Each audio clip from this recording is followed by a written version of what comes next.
नमस्कार दोस्तों, स्वागत है आपका अपना ही यूट्यूब चैनल टुडे एग्जाम पर। दोस्तों आज है आपका 11 मई 2023 और आज आपका जो है एमटीएस का एग्जाम था। थर्ड शिफ्ट की भी एग्जाम समाप्त हो गई है। थर्ड शिफ्ट के एग्जाम में जीके जीएस के सेक्शन से जो भी प्रश्न पूछे गए सभी 100% ओरिजिनल प्रश्नों के साथ उपलब्ध हो गया हूँ। दोस्तों ये सभी के सभी प्रश्न जो भेजने का काम किया है ये इनका निक नेम एसएससी वाला लड़का है। नीचे भाई साहब अपना नाम भी लिखें। आप देख सकते हैं यहाँ पे टाइम हो रहा है 6:45 6:53। अभी जब आप वीडियो देख रहे होंगे तो 6:30 35 40 या 7:35 40 हो रहा होगा, 7:30 हो रहा होगा। इनका जो नाम है नवनीत पटेल, नवादा बिहार। बहुत बहुत धन्यवाद भैया, है ना, सभी क्वेश्चन को इन्होंने जो है सेंड किया है। चलिए देखिए कौन कौन सा प्रश्न पूछा गया था। पल्लव वंश के अंतिम शासक पूछा गया था, लास्ट रूलर ऑफ पल्लवा, है ना। तो ये आपका अपराजित बर्मन है। कौन है? अपराजित बर्मन। पल्लव वंश के संस्थापक की बात करेंगे तो सिंह विष्णु हो जाएगा। इनकी राजधानी कांचीपुरम थी। कांचीपुरम आज भी ऐसा गांव है इंडिया का जहां पे आपको संस्कृत भाषा की झलक देखने को मिलेगी आज भी, ठीक है। इसके अलावा कांचीपुरम से एक क्वेश्चन और आ जाता है आपके एग्जाम में कि हेनसांग जो आपका यात्री था ये तो हर्षवर्धन के काल में आया था, ये तो पूरा दुनिया जहान जानता है। लेकिन कांचीपुरम का दौरा किया था इन्होंने, तो उस समय किसके शासन थे, मतलब किस वंश का? तो बताइएगा पल्लव वंश का, क्योंकि यहाँ से आपको अगर इसकी राजधानी पता है तो इजी वे में आप जवाब दे सकते हैं कि हर्षवर्धन जो है कांचीपुरम पल्लवों के शासनकाल में आए थे। चोल वंश के संस्थापक जो हैं ये विजयालय हैं और चोल वंश की राजधानी तंजौर है। अगर आपको याद आ रहा हो तंजौर में एक बहुत ही फेमस मंदिर है जिसका नाम है बृहदेश्वर मंदिर। इसे राजराज प्रथम ने बनवाया था, राजा फर्स्ट ने बनवाया था, जो चोल शासक ही थे। इसके अलावा चोल शासक किस लिए फेमस है आपसे पूछा जाता है कई दफा, तो नौसैनिक शक्ति नेवी पावर के लिए जो है चोल सेना प्रमुख थी। अगला जो प्रश्न पूछा गया 2022 में राष्ट्रमंडल खेल कॉमनवेल्थ गेम का आयोजन कहाँ हुआ था? सब दिन बताते आए तो बर्मिंघम इंग्लैंड के अंदर हुआ था। राष्ट्रमंडल खेल की शुरुआत 1930 में हैमिल्टन कनाडा से होती है। लेकिन अगर आपसे कोई पूछ ले कि भैया जो है, एक सेकेंड रुक जाइए जरा, लेकिन अगर आपसे कोई ये पूछ ले कि राष्ट्रमंडल खेल में भारत कब से भाग ले रहा है तो 1934 बता देना। थोड़ा सा बोल्ड कर दिया हूँ लेटर को। इसके अलावा 2022 में जो आपका राष्ट्रमंडल खेल हुआ इसमें भारत को 22 पदक मिला था, है ना। 61 इसमें मतलब 22वीं ये जो है खेल था, माफ कीजिएगा, ये खेल की बेस्ट मतलब 22th एडिशन था, ठीक है। 61 गोल्ड मिला, 61 ओवरऑल पदक मिला था जिसमें आपको 22 गोल्ड मिला था, 16 रजत मिला था और 23 जो है ब्रॉन्ज मिला था आपको इंडिया को, ठीक है। राष्ट्रमंडल खेल में सर्वाधिक 3 गोल्ड व्यक्तिगत रूप से जीतने का रिकॉर्ड जो है शरत कमल ने करा, जो आपका टेबल टेनिस खेलते हैं। 3 गोल्ड के साथ 1 रजत भी प्राप्त किए। इस प्रकार 4 पदक प्राप्त किए व्यक्तिगत रूप से। इसीलिए इन्हें 2022 का 2023 में जो है आपका मेजर ध्यानचंद पुरस्कार दिया गया है, ठीक है। एकलौता आदमी है जो दिया गया है। दोस्तों वीडियो लेट आने का यही एक मतलब होता है, question authentic with extra fact, जो आपको लॉन्ग टाइम जो है ब्याज देगा जी, है ना।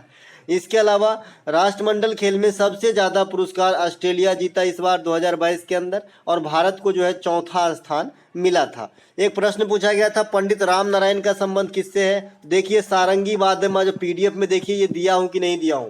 पंडित राम नारायण सारंगी वाद्य यंत्र से संबंधित है। साथ ही मैंने ये भी कहा था कि ये जितने भी तार वाले वाद्य यंत्र होते हैं, जो भी तार के कंपन से बजते हैं, कंपन से, ये आपका तंत्री वाद्य यंत्र के उदाहरण है। ये भी आपसे एग्जाम में पूछा जाता है, तो ये भी ध्यान रखेंगे। असद अली खां बीना, इसे भी ध्यान रखेंगे। ये सब गिने चुने कैरेक्टर हैं। जुबीन मेहता सिम्फनी, है ना, बाद बाकी रविशंकर साहब, ये सब तो बहुत ही फेमस है। ये तो कोई पूछे तो अंधेरे में भी बता देंगे। पंडित मतलब हरिप्रसाद चौरसिया, बिस्मिल्लाह खां, ये सब पंडित रविशंकर, ये सब को कौन नहीं जानता। तो जो गिने चुने हैं ना वो भी आपको ध्यान रखना चाहिए। तो पंडित राम नारायण सारंगी बजाते हैं, ठीक है। इसी प्रकार से एक अप्पा जुलगांवकर है जो हारमोनियम बजाता है। अप्पा जुलगांवकर, इसका नाम है अप्पा जुलगांवकर, है ना। ये मेरे ख्याल से महाराष्ट्र के रहने वाले होंगे, सरनाम से लग रहे हैं।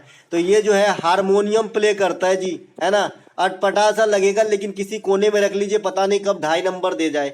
2011 में अमर्त्य सेन के द्वारा कौन सी पुस्तक लॉन्च की गई थी? 2011 में अमर्त्य सेन का एक पुस्तक बड़ा ही फेमस हुआ था। ये कौन सा है भाई? Home in the world. ठीक है, पुस्तक का नाम है होम इन द वर्ल्ड। और एक नोमाड लैंड करके पुस्तक भी पिक्चर भी आया था जिसे ऑस्कर मिला था, है ना, नोमाड लैंड, है ना। तो लेकिन ये 2021 में नहीं, पहले आया था, है ना। तो ये जो है होम इन द वर्ल्ड जो है, ये आपका अमर्त्य सेन की पुस्तक है जो 2021 में आया। अमर्त्य सेन जो है भारत के लिए इकोनॉमिक्स के अंदर नोबेल पुरस्कार जीतने वाले प्रथम आदमी बने। अगर आपसे कोई पूछे कि अभी तक कितने इंडियन को नोबेल पुरस्कार दिया जा चुका है इकोनॉमिक्स के अंदर, तो बताना है 2 आदमी को। एक तो आपका बैनर्जी साहब जो अपने पत्नी डुफ्लो एस्टर के साथ जीती थी, और एक आपका अमर्त्य सेन साहब है जिसमें अमर्त्य सेन साहब पहला है। ठीक है, इसके अलावा एक प्रश्न आपसे पूछा गया है कि जो जीव अपने, अच्छा नोबेल पुरस्कार की बात हुई तो विज्ञान के क्षेत्र में सबसे पहले सीवी रमन साहब 1923 में, और सबसे पहले भारत ही नहीं एशिया के लिए सबसे पहले नोबेल पुरस्कार जीतने वाला रविन्द्रनाथ टैगोर जी हैं 1913 में। इन्होंने गीतांजलि राइट के लिए नोबेल पुरस्कार जीता था। अच्छा, नोबेल पुरस्कार किस देश की सरकार देते हैं? तो आप कहोगे जी सर स्वीडन के सरकार देते हैं। ठीक है, लेकिन नोबेल पुरस्कार में जो है 5 ब्रांच की पुरस्कार जो है स्वीडन की सरकार देती है, लेकिन एक ब्रांच की पुरस्कार जो शांति की पुरस्कार है ना भैया, ये नॉर्वेजियन नोबेल कमेटी के द्वारा दिया जाता है, जो नॉर्वे के सरकार के द्वारा दिया जाता है। तो ये बात भी आपको ध्यान रखना है। ठीक है, नॉर्वे की राजधानी कहाँ पे है? ओस्लो में दिया जाता है शांति का नोबेल पुरस्कार। ठीक है, बाद बाकी स्टॉकहोम यानी स्वीडन के जो है स्टॉकहोम में सभी पुरस्कार दिए जाते हैं। नोबेल पुरस्कार जो है अल्फ्रेड नोबेल के नाम पे दिया जाता है। अल्फ्रेड नोबेल जो है डायनामाइट के आविष्कारक थे। डायनामाइट क्या होता है? विस्फोटक होता है, ये आप तो जानते ही हैं। प्रति वर्ष 10 दिसंबर को ही नोबेल पुरस्कार की घोषणा होती है ना। तो ये बात भी ध्यान रखेंगे। तो ये था नोबेल का कुछ। नोबेल का इतिहास 1901 से स्टार्ट होता है, पहले 5 क्षेत्र में, बाद में इकोनॉमिक्स को ऐड किया जाता है। 1968 में इकोनॉमिक्स में पहला पुरस्कार आता है। इस प्रकार 6 पुरस्कार हो गए। ठीक है, ये 6 कौन कौन से है? चिकित्सा, साहित्य, फिजिक्स केमिस्ट्री, बायो, इकोनॉमिक्स, साहित्य, एगो शांति, है ना। तो ये ध्यान रखेंगे। जो जीव अपने भोजन के लिए खुद पर आश्रित हो या खुद ही भोजन बना लेता हो, इसे स्वपोषी कहते हैं। और जैसे आपने अमरबेल देखा होगा, अमरलत्ती गांव घर में जो है किसी भी पेड़ पे फेंक दीजिए तो पूरा जकड़ लेता है पेड़ को, ये क्या है? परजीवी है। तो इसे क्या कहते हैं? परपोषी कहते हैं। ऐसा ध्यान रखेंगे, है ना। परजीवी में आपका क्या आ जाएगा? ये तो पेड़ पौधे की बात यहाँ पे कर रहा है। परजीवी में जो आ जाएगा, ये आपका मच्छर भी परजीवी में आ जाएगा। जो आपके माथा में जू होता है, आपके नहीं हमारे भी होते हैं, सबके होते होंगे, दिल पे मत लेना भाई। जू जो होता है ना, जू माथे में ढील, गांव घर में इसे ढील बोलते हैं। तो ये भी परजीवी है, खून चूसता रहता है हमारा। अगला एक पूछा गया था कि जो कुचिपुड़ी डांस एकेडमी है ये किसने खोला है? देखिए जगह का नाम नहीं है। कुचिपुड़ी डांस एकेडमी इंडिया के अंदर कई जगह है ना, कई जगह है। तो ये महाराष्ट्र के अंदर भी है कुचिपुड़ी डांस एकेडमी। तो इसके खोलने का श्रेय विजया प्रसाद को दिया जाता है। आप लोग मुझे बताइएगा कि कहाँ का कुचिपुड़ी डांस एकेडमी खोला था। बहरहाल कुचिपुड़ी जो है ये आंध्र प्रदेश का नृत्य है। रेड्डी फैमिली जो है इनसे काफी क्लोज है, मतलब इनके कैरेक्टर है। साथ ही साथ वेदांतम सत्यनारायण भी जो है आपका कुचिपुड़ी का नृत्य है। दोस्तों ये पीडीएफ आपको हमारे टेलीग्राम चैनल टुडे एग्जाम पे फ्री ऑफ कॉस्ट दिया जाएगा। टुडे एग्जाम पे दिया जाएगा, तो पीडीएफ भी कलेक्ट करते जाए, अच्छे से पढ़िए, है ना। इसके अलावा पदार्थ की चौथा अवस्था आपसे पूछ दिया था, तो प्लाज्मा होता है जी, है ना। पदार्थ का चौथा अवस्था जो है प्लाज्मा होता है। पदार्थ की 3 मुख्यतः अवस्था होता है, ठोस, द्रव्य और गैस। ठोस में उष्मा का गमन अगर आपसे पूछे कि भाई ठोस पदार्थ जो है किस विधि द्वारा उष्मा जो है इसके अंदर जो है प्रसारित होती है, तो आप बताना भैया चालन के द्वारा होता है, चालन। ठीक है, अगर द्रव और गैस के अंदर जो है उष्मा यानी ताप टेम्परेचर जो है कैसे चलती है, तो भैया बताना संवहन के द्वारा। ठीक है, ये दोनों बात जरूर ध्यान रखेंगे। वीवीआई पॉइंट है फिजिक्स और केमिस्ट्री दोनों के दृष्टिकोण से। इसके अलावा 2 वस्तुएं एक दूसरे से क्यों चिपक जाती है, ये आपका फर्श है, इस पे आपने एक लोटा रख दिया, तो ये लोटा जी आपका चिपक जाता है। तो ये क्यों चिपकता है? तो ये चिपकता है आपका आसंजक बल। क्या? आसंजक बल, ध्यान रखेंगे। और ससंजक बल भी होता है, एक ससंजक बल। तो ससंजक बल किसी एक ही पिंड के अंदर होता है, एक ही बॉडी के अंदर होता है। जैसे कोई आपने यहाँ पे गिलास बनाया, तो इसके अंदर जो आंतरिक रूप से बल लग रही है ये है ससंजक बल। और कोई वस्तु जो चिपकेगा, ये फर्श पे आप रखिए, भीगा हुआ गिलास उठाएंगे तो थोड़ा सा चिपक जाता है, ये असंजक बल के कारण ऐसा हो पाता है। आई होप आप क्लियर हो गया होगा। ठोस से सीधे द्रव में परिवर्तन को ऊर्ध्वपातन कहते हैं। 2 करोड़ बार एग्जाम में आया है। कपूर इसके उदाहरण है और नेफ्थिलीन भी उसके उदाहरण है। नेफ्थिलीन की गोली बेसिन में रखते हैं ना, हाथ पैर जहाँ धोते हैं, कुछ दिन के बाद गोली गायब हो जाता है तो ये कहाँ चला जाता है, उड़ जाता है, उद्रपातित हो जाता है। द्रव से ठोस बनने की जो प्रक्रिया है इसे संघनन कहा जाता है। संघनन को आप देहाती भाषा में डायरेक्ट जमना कह सकते हैं। इसके अलावा आपसे पूछा गया संविधान का मौलिक अधिकार किस भाग में है। सब दिन इतनी ही चर्च करते आ रहा हूँ संविधान के बारे में। मौलिक अधिकार, मौलिक कर्तव्य और राष्ट्रपति से कुछ इंपोर्टेंट आर्टिकल ही आपको देखना है और नीति से तत्व देखना है ना। तो ये भाग 3 में है जी, अनुच्छेद 12 से 35 के बीच में है। इसके अलावा जो हमें 6 प्रकार के जो है अभी राइट प्राप्त है, पहले 7 थे। संपत्ति के अधिकार कब हटे थे, कैसे हटे थे, कहाँ हटा है, ये सब बता चुके हैं। तो 12 से 35 के बीच में जो है आपका ये वर्णित है मौलिक अधिकार। भाग 3 में रखा गया है राइट टू इक्वलिटी, जो समानता का अधिकार है, ये 14 से 18 के बीच में है। प्रेस की स्वतंत्रता जो है आर्टिकल 19 में, इसमें भी कई पार्ट है। आप इंडिया में कहीं भी घूमिए, कहीं भी घर बनाइए, शांतिपूर्ण ढंग से भाषण कीजिए, सहकारी समिति का गठन कीजिए, ये सभी आपका 19 के अंदर है। 25 से 28 धार्मिक स्वतंत्रता है, आप कोई भी धर्म को मानने के लिए स्वतंत्र हो, आपके धर्म में जो कुछ भी लिखा है उसको फॉलो करने के लिए स्वतंत्र हो। धार्मिक कार्य से बहुत हद तक टैक्स फ्री रहो, इस पे भी स्वतंत्र हो। इसके अलावा 29 और 30 जो है ये अल्पसंख्यक हित से संबंधित है जी। और आर्टिकल 32 जो है ये आपके संवैधानिक उपचारों के अधिकार से संबंधित है, जो संविधान का आत्मा कहते भीमराव अंबेडकर साहब। और इसी के तहत जो है सुप्रीम कोर्ट रिट जारी कर लेता है। रिट का स्पेलिंग W से होगा यहाँ पे, ये वाला रिट है ना, रिट जारी कर लेता है। इसके अलावा जो मौलिक अधिकार का हनन होता है तो आम आदमी 32 का प्रयोग करके ही, इसका नाम ही है संविधानिक उपचारों का अधिकार। उपचार मतलब दवाई दारू यार, है ना। तो इसी का प्रयोग करके जो है सुप्रीम कोर्ट तक हम जा सकते हैं। अगर मेरी भी मौलिक अधिकार का हनन हो, आपका हो, तो आप भी जा सकते हो। एक चीज याद रखना, सुप्रीम कोर्ट के अंदर जो है हमेशा लेटर जो आप आवेदन दोगे ये ओनली इंग्लिश भाषा में वैलिड है, हिंदी में वैलिड नहीं है। इसके अलावा आर्टिकल 21 जो है ये निजता का अधिकार है, इसे प्राण एवं दैहिक स्वतंत्रता का अधिकार भी कहा जाता है और ये आपका आपातकाल में भी नहीं बदलता, तो इसे भी ध्यान रखें। इसके अलावा 23-24 आपका जो है शोषण के विरुद्ध अधिकार है। जो 23 जो है बलात्श्रम पे रोक है या मानव तस्करी पे रोक है, 24 जो है बाल श्रम यानी 14 वर्ष से कम उनके बच्चे को किसी कल कारखाने में काम पे नहीं लगाया जाएगा। 2022 जून तक नीति आयोग के सीईओ कौन है, तो जून 2022 की बात करें तो परमेश्वरम साहब होंगे। इसके बाद जो है आपका BVR, एक सेकेंड, बी नहीं, VVR सुब्रमण्यम साहब जो वर्तमान में बैठे हैं सीईओ के पोस्ट पे, ये बने हैं। तो यहाँ पे आपको जिन्होंने भी परमेश्वरम लगाया है वो राइट लगाया है।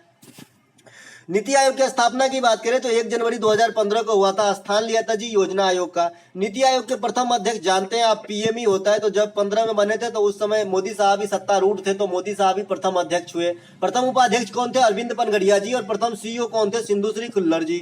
इसके अलावा नीति आयोग की सलाहकार मतलब नीति आयोग किस प्रकार की संस्था है, तो सलाहकारी संस्था है या असंवैधानिक, यहाँ पे गलत लिखा गया है, न्याय हो जाएगा, संवैधानिक लिख दोगे तो असंवैधानिक, है ना।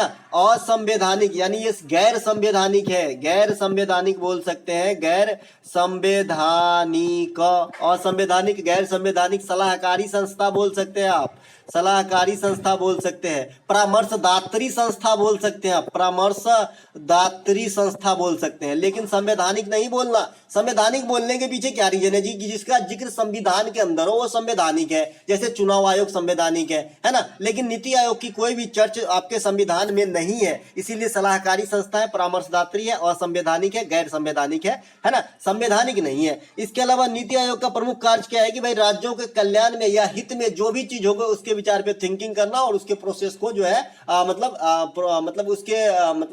कल्याण के हेतु काम को प्रोसेस करना, काम करना, यानी राज्यों के हित में जो भी ऑप्शन आपको दिखे नीति आयोग का कार्य है। ठीक है, वर्तमान अध्यक्ष नरेंद्र मोदी साहब है, उपाध्यक्ष सुमन कुमार बेरी है जो आपका राजीव कुमार का स्थान लिया है, और सीईओ जो है ये आपका कौन है, BVR सुब्रमण्यम जो परमेश्वरम साहब का स्थान लिया। लेकिन इस क्वेश्चन के लिए परमेश्वरम ही आंसर होंगे क्योंकि ये जून 2022 का पूछ रखा है। 2022 में निम्नलिखित में से किस स्थान पे पर्यटक सबसे ज्यादा आए, अकॉर्डिंग टू ऑप्शन ताजमहल हो जाएगा, डिपेंड अपॉन ऑप्शन करेगा, लेकिन सबसे ज्यादा जो है 2022 में ताजमहल में लोग पर्यटन स्थल गए। चूंकि मकबरा और ये सब बिल्डिंग का नाम ही दिया गया था, कोई स्टेट नहीं दिया गया था, इसलिए ताजमहल ही होना चाहिए। आप लोग बताइएगा कि इस क्वेश्चन में क्या था ऑप्शन।